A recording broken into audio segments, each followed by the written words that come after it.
Sa araw na to, magluluto tayo ngayon na beef aitas style. So, meron tayong beef tenderloin na medyo nakaparinig sa oyster sauce. Meron tayo dito green bell pepper at saka red at saka white onion. So ngayon, unang isusuti natin ito para lumabas yung aroma ng green at saka red bell pepper. So, papainin na tayo dito ng mantika. Kaya natin ang mantika.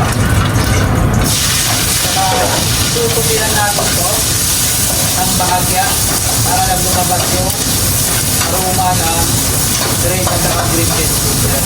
So, kailangan dapat lumabas itong aroma niya para kumapit doon sa karne natin.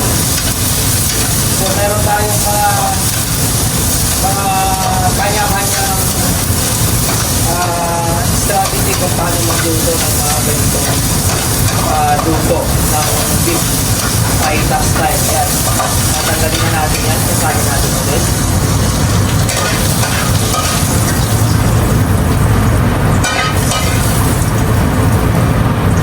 So ngayon, ilalagay na natin itong ating beef. So isusupilan na natin itong ating beef.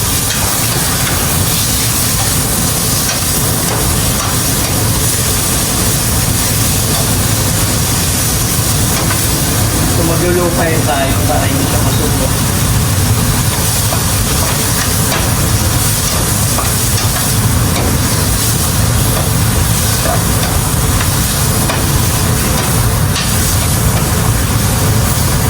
Tapos natin.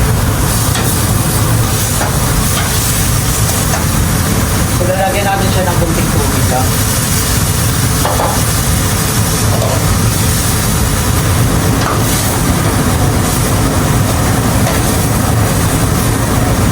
Antayin na natin maluto yan. Saka maglalagay tayo dito ng ground.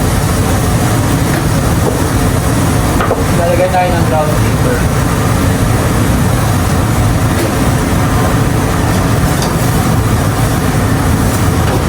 Ngayon kailangan dapat i-reduce natin yung tubig na yan. Pero tama lang yung tubig natin na nilagay dyan para ma-reduce yan. Para lang maluto yung ating beef na hindi kumamit sa ating kawali. Antayin na natin maluto yan. Pero kailangan kung nagluluto tayo ng beef, lalo na yung tenderloin, hindi natin kailangan i-wet dyan. Kasi lalong titigas pag inakawit dyan. Suki-suki lang. Titignan nyo lang. Kung malapit na siya maluto, saka natin ilalagay ito ating gulay na sila. So ayan, lalagay tayo ng konting iodized salt para lumasa yan.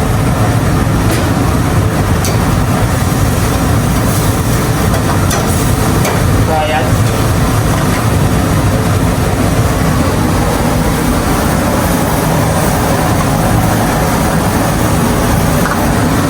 lalagyan natin siya ng konting all-purpose cream. Yan. Para magkaroon na siya ng konting cream.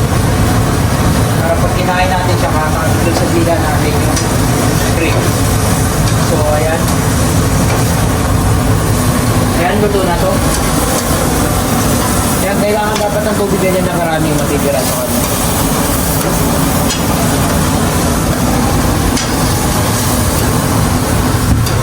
Yan.